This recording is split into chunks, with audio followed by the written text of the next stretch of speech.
Hare Krishna, Krishna Krishna, Hare Hare, Hare Rama, Rama Rama. Continue reading from Srimad Bhagavatam, Canto 4, Chapter 22, Text 13. Achinna Kushalam Natha. Kushulam Natha. Indriyartha Vedinam. Indriya Artha Vedinam. Vyasanavapa etasmin. Vyasan avape etasmin. Patitanam swakarmabhihi. Patitanam sokarmabhihi. Translation and purport by His Divine Grace, A.C. Bhaktivedanta Swami Srila Prabhupada. Pṛthu Mahārāja inquired from the sages about persons entangled in this dangerous material existence because of their previous actions. Would such persons whose only aim is sense gratification be blessed with any good fortune? So which sages is Pṛthu Mahārāja inquiring from? The four Kumāras. Thank you. Maharaj Pṛthu did not ask the Kumāras about their good fortune, for the Kumāras are always auspicious by dint of their life and celibacy. Since they always engaged on the path of liberation, there was no question of ill fortune. In other words, Brahmanas and Vaishnavas, who are strictly following the path of spiritual advancement, are always fortunate. The question was asked by Pṛthu Maharaj for his own sake, since he was in the position of a grihast and in charge of the royal authority. Kings are not only grihastas, who are generally absorbed in sense gratification, but are sometimes employed to kill animals and hunting because they have to practice the killing art. Otherwise, it is very difficult for them to fight their enemies. Such things are not auspicious. So see, every duty has its own, like own challenges. The kings, what to do? They have to hunt. Now these are Raja Rishis, but they have to hunt the animals to be able to practice, no? Otherwise, how will they protect their kingdom? But they would never indulge in unnecessary slaughter. That's the point to understand. All kinds of sinful activities associating with women for illicit sex, eating meat, intoxication, and gambling are allowed for the Kshatriyas. For political reasons, sometimes they have to take to these sinful activities. Kshatriyas do not refrain from gambling. One vivid example is the Pandavas. When the Pandavas were challenged by the opposite party, Duryodhana, to gamble and risk their kingdom, they could not refrain, and by that gambling, they lost their kingdom, and their wife was insulted. Similarly, the Kshatriyas cannot refrain from fighting if challenged by the opposite party. Therefore, Pṛthu Maharaj, taking consideration of all these facts, inquired whether there is any auspicious path. Grihast life is inauspicious because grihast means consciousness for sense gratification. And as soon as there is sense gratification, one's position is always full of dangers. This material world is said to be padam padam yat vipadam natesham. Dangerous in every step. Bhagavatam 10:14-58. Brahmaji says this. Padam padam yat vipadam natesham. This material world, there is danger at every step. At any moment, anything can happen. We can die at any moment. Everyone in this material world is struggling hard for sense gratification. Clearing all these points, Maharaj Pṛthu inquired from the four Kumāras about the fallen conditioned souls who are rotting in this material world due to their past, bad, or inauspicious activities. Is there any possibility for their auspicious spiritual life? In this verse, the word Indriyartha Vedina is very significant. It indicates persons whose only aim is to satisfy the senses. They are also described as patitanam or fallen. Only one who stops all activities for sense gratification is considered to be elevated. Another significant word is swakarmabhihi.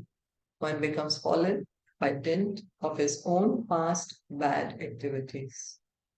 Everyone is responsible for his fallen condition because of his own activities. When activities are changed to devotional service, one's auspicious life begins. So we, each of us, are responsible for our own self. We each have to fly our own plane, like the, fighter pilots, they fly their own planes, right? So we each have to fly our own plane. We each are responsible for wherever we are. We, of course, have a habit. We'll blame others. We'll blame the Lord. We'll blame circumstances. We don't like to take the responsibility. But the fact of the matter is that we are responsible wherever we are for whatever actions we have committed. So Pṛthu Mahārāja is asking for our benefit. Is there any auspiciousness for conditioned souls? Bhavatsu kushala prashna. Bhavastu kushala prashna. Atma rameshu nishyate. Atma arameshu na inyate. Kushala kushala yatra. Kushala yatra. Na santi mati vrittayaha. Na santi mativrittayaha. Pṛthu Mahārāja continued, my dear servants, there is no need to ask about your good and bad fortune, because you are always absorbed in spiritual bliss. The mental concoction of the auspicious and inauspicious does not exist in you. In the Caitaniya Caritamita, Atya 476, it is said, Dvaite Bhadra Bhadra Jnana Sabha Manodharma. E Bhala E Manda E Sabha Brahma. In this material world, the auspicious and inauspicious are simply mental concoctions, because such things exist only due to association with the material world. There is no good or bad in the material world. Everything is bad. Why? Because we are in the material world. We shouldn't be here. We should be in the spiritual world.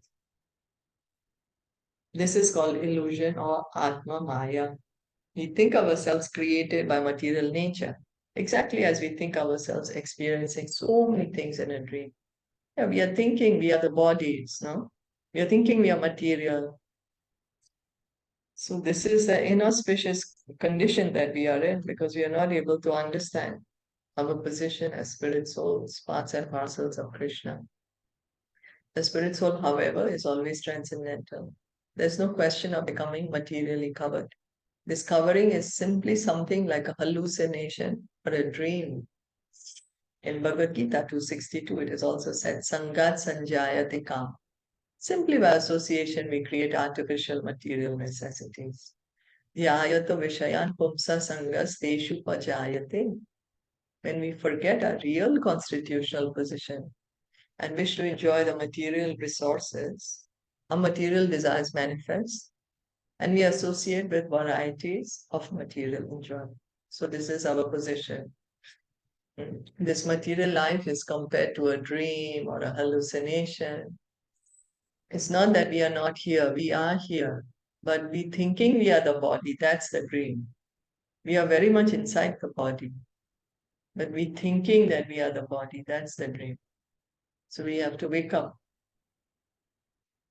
from this dream. Prabhupada is pointing out that what is our position? And we have forgotten our position, that we are spirit souls, parts and parcel of Krishna. We are thinking we are the body, and that we have to enjoy this body, and whatever we see around us is for our enjoyment. So we have this kind of desires. And because we have these desires, then we want to have these varieties of enjoyment. We condition souls, this is our position. As soon as the concoctions of material enjoyment are there, because of our association, we create a sort of lust or eagerness to enjoy them. And when that false enjoyment does not actually make us happy, we create another illusion as anger. And by the manifestation of anger, the illusion becomes stronger. So when we have this desire to enjoy, then when we are not able to enjoy, we get angry. Then when we get angry, we further forget that we are the soul. We can become more strongly in this, that yes, I am the body. When we are illusioned in this way, forgetfulness of our relationship with Krishna follows. And by thus losing Krishna consciousness, our real intelligence is defeated. So in this anger, then we further forget our relationship with Krishna. Then, because we are an illusion, our real intelligence is lost. In this way, we become entangled in this material world. In Bhagavad Gita 263, it is said, Krodha bhavati sammoha sammohan smriti vibhramaha smriti bhramshan buddhinasho buddhinashan pranashyati. By material association, we lose our spiritual consciousness. Consequently, there is the question of the auspicious and inauspicious. But those who are Atmaram or self-realized have transcended such questions. So what we read, is that clear? That how because we are thinking we are the body, we have material desires, we want to enjoy the body, we want to enjoy the resources. Then when we are not able to enjoy, then we get angry. Then we get angry, we further forget that I'm not the body, I'm the soul. I have an eternal relationship with Krishna. And because we forget this, then our real intelligence is lost. So that's why it's being said that in the material world, there's no question of auspicious and inauspicious. But those who are Atmaram or self-realized have transcended such questions. The Atmaramas or self-realized persons, gradually making further progress in spiritual bliss, come to the platform of association with the Supreme Personality of Godhead. That is the perfection of life.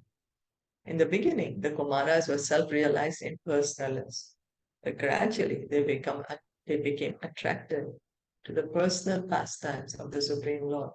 So they were Atmarams for Kumāras, were Brahmavadis, understanding God to be the Supreme Brahman, but they also got attracted to the Leelas of Krishna.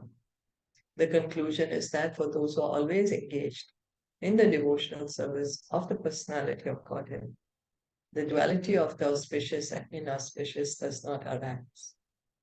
Pṛthu Mahārāja is therefore asking about auspiciousness, not for the sake of the Kumāras, but for his own sake. So Prabhupada is pointing out that the Kumāras are always auspicious because they are pure devotees of the Lord. They are not controlled by the material modes. They are not on the material platform.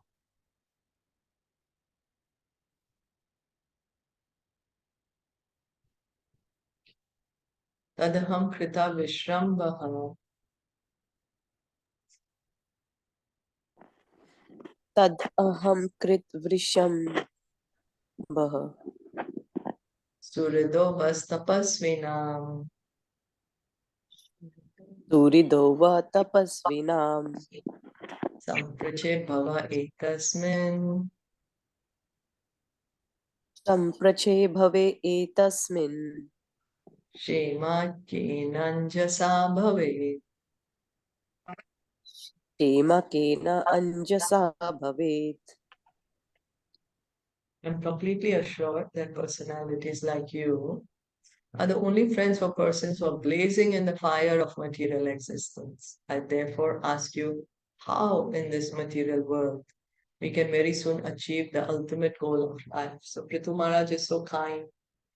He's a pure devotee of the Lord. He's already on the liberated platform. He's a Shakti Avesha avatar. He's asking such questions for us so that we can take guidance from Srimad Bhagavatam. When saintly persons go from door to door to see those who are too much materially engaged, it is to be understood that they do not go to ask anything for their personal benefit. It is a fact that saintly persons go to materialists just to give real information of the auspicious. Maharaj Pṛthu was assured of this fact. Therefore, instead of wasting time by asking the Kumāras about their welfare, he preferred to inquire from them whether he could soon be relieved from the dangerous position of materialistic existence. This was not, however, a question personally for Pṛthu Mahārāja. It was raised to teach the common man that whenever one meets a great saintly person, one should immediately surrender unto him and inquire about relief from the material pains of existence. So here Pṛthu Mahārāja is calling the material world blazing in the fire of material existence. Samsarada. It's a blazing material forest fire.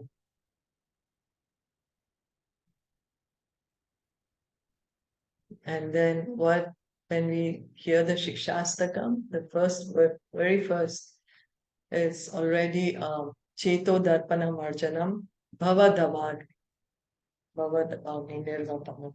By chanting the holy name, this blazing fire of material existence can be extinguished. Forest fire, if we try to extinguish it with some fire brigade or water hose, doesn't work, But when there's showers of rains coming, then immediately the fire can go out. So when we can chant the holy name, then this fire of material existence. So here Prabhupada is pointing out that when we meet a saintly person, a sadhu, we should ask about how we can, what's the relief of this material existence. But what's interesting? We don't even realize that we are suffering. Many of us say, suffering? What? No way, I'm not suffering. Am I? The example is given of the camel. The camel is enjoying the thorns, saying it's very, very nice, without realizing that it's his own blood that he is tasting. That's our position. Anyway, therefore, Srila Narottam Das Thakur says, Samsara Vishatane, Diva Nishihiya Jwale, Judaite Nakai. It's also a beautiful Vachan by Narottam Das Thakur. We are always suffering from material pangs and our hearts are burning, but we cannot find any way out of it. The materialistic person can also be called a tapasvi, which means someone who's always suffering from material pains. One can get rid of all these material pains only when he takes shelter of the chanting of the Hare Krishna mantra. This is also explained by Narottam Das Thakur. Golokera premadana harinam sankirtan ratina janmile kenata. Narottam Das Thakur regretted that he did not pursue his attraction for the transcendental vibration of the Hare Krishna mantra. Of course, he is a great acharya. He is taking our position that we should have that mood, that we have no attraction for the Hare Krishna mantra. The conclusion is that all persons in this material world are suffering from material pains.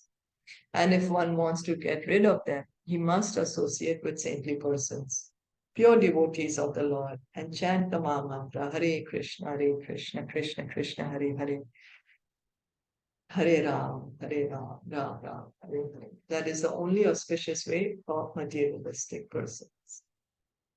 This is what all the Shastras are telling us. Bhagavatam is telling us. Brahmaradya Purana is telling us. All the Vedas are telling us.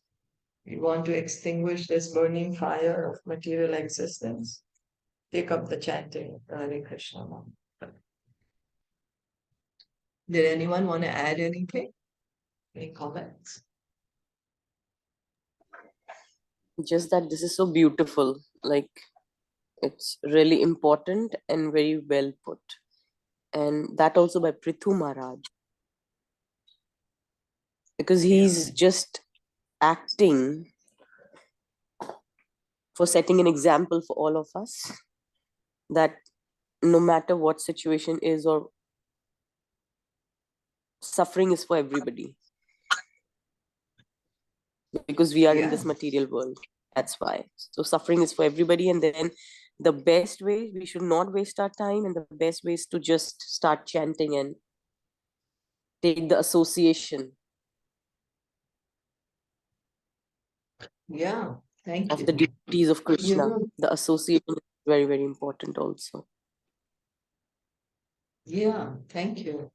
We always trying to make some temporary adjustment. We always trying to make an adjustment to the situation.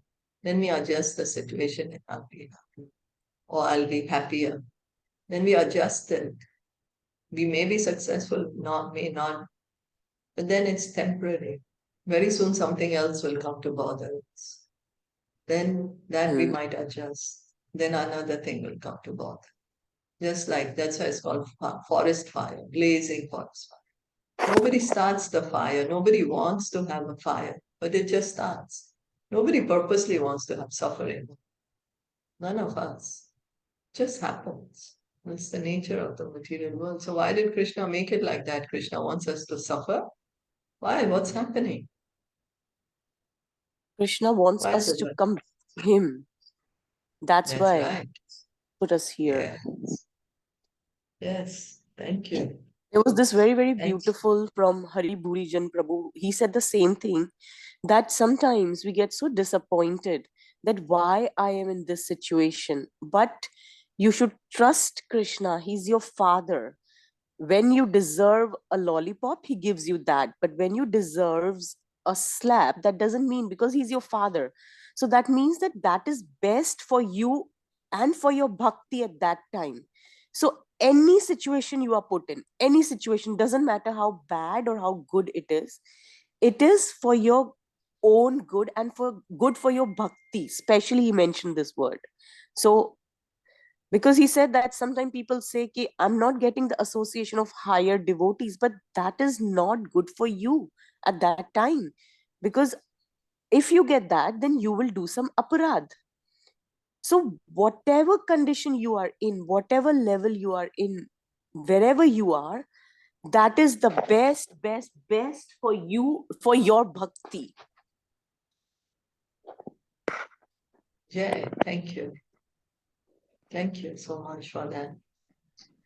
And I also just wanted to point out that why do we suffer? Why do we feel the suffering? It's like, we take a fish out of the water. So it's going to suffer, no? And once we put the fish back in the water, the fish is happy. We take the fish out of water, put it in five-star hotel, give him massage and facial, manicure, pedicure, but it's still going to suffer, isn't it? The only way to stop the suffering is put it back in the water. Similarly, we are spirit souls. We're not supposed to be in this material atmosphere. And as soon as we are put in the spiritual atmosphere, suffering is gone. But yes, thank you so much for sharing about what Gurujan Prabhu says, that whatever is happening is good for our bhakti. And trust in Krishna, have faith in Krishna. Thank you. We'll stop here. Srimad Bhagavatam ki jai, Srila Prabhupada ki jai, Gaur Bhakti ki jai. Hare Krishna.